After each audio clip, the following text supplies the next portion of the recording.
This video contains news and analysis related to a recent terror attack in Kashmir. The content may include sensitive visuals and discussions that could be distressing to some viewers. Viewer discretion is advised. We strongly condemn all forms of violence and terrorism.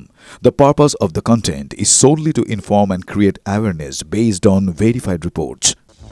একটা প্রবাদ আছে না, খুব চালু প্রবাদ, চাচা আপন প্রাণ বাঁচা। মুনিরের জন্য এটা প্রযোজ্য। মানে জেনারেল আসিম মুনির, আপনারা জানেন তিনি কে? পাকিস্তানের সেনা প্রধান। ভারতের প্রত্যাঘাত দেখে গর্তে গিয়ে লুকিয়ে পড়েছিলেন কি তিনি?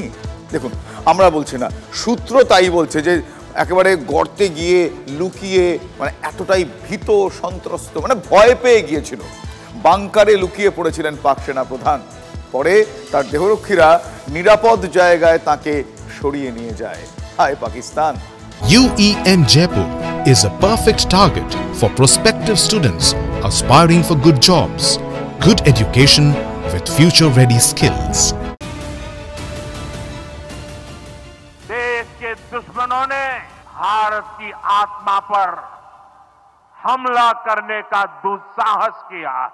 मैं बहुत स्पष्ट शब्दों में कहना चाहता हूं, जिन्होंने ये हमला किया है, उन आतंकियों को और इस हमले की साजिश रचने वालों को उनकी कल्पना से भी बड़ी सजा मिलेगी।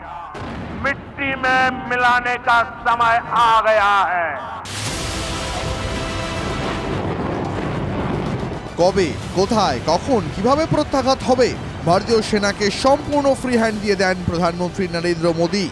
জাতীয় নিরাপত্তা উপদেষ্টা অজিত ডোভালের উপস্থিতিতে সিডিএস ৩ প্রধানের সঙ্গে ঘন ঘন বৈঠক করে পাকিস্তানের স্নায়ুচাপ ক্রমশ বাড়িয়েছেন নরেন্দ্র মোদী। পাক প্রতিরক্ষা মন্ত্রীর এই আওয়াজ কতটা ফাঁপা ছিল সেটা শুধু পাকিস্তান নয়, গোটা বিশ্ব ভারতের পরাক্রম দেখেছে।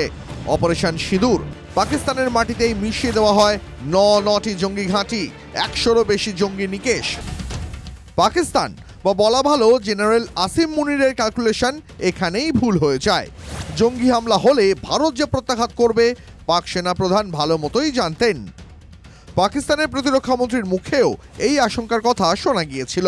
পাক সেনাকে প্রস্তুত রাখা হয়। মুনির ভেবেছিলেন ভারত উরি বা বালাকোটের মতন কিছু একটা হয়তো ফের করবে। তার জের ধরে লিমিটেড স্কেলের যুদ্ধ হলে পাকিস্তানে সেনার নামে দেশে জয়ধ্বনি উঠবে। তাতে মুনিরের গদি আরও শক্ত হবে।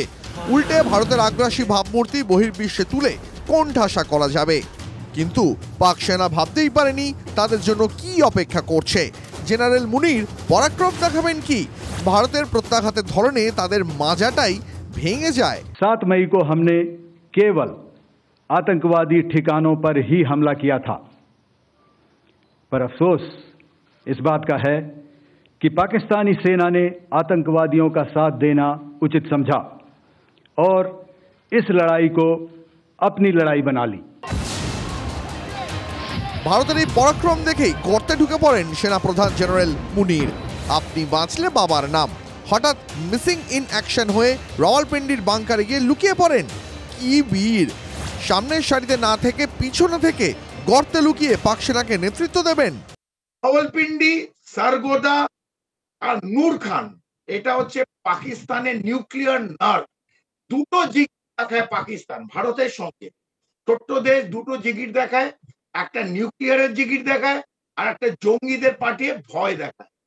দুটোই ভেঙে দেওয়া হয়েছে এবং তার সঙ্গে সঙ্গে জাকোবাবাদ F-16, পুরো F-16 এর জাহাজে জাকোবাবাদ এয়ারবেসে থাকে, ভেঙে গুড়ি দেওয়া হয়েছে।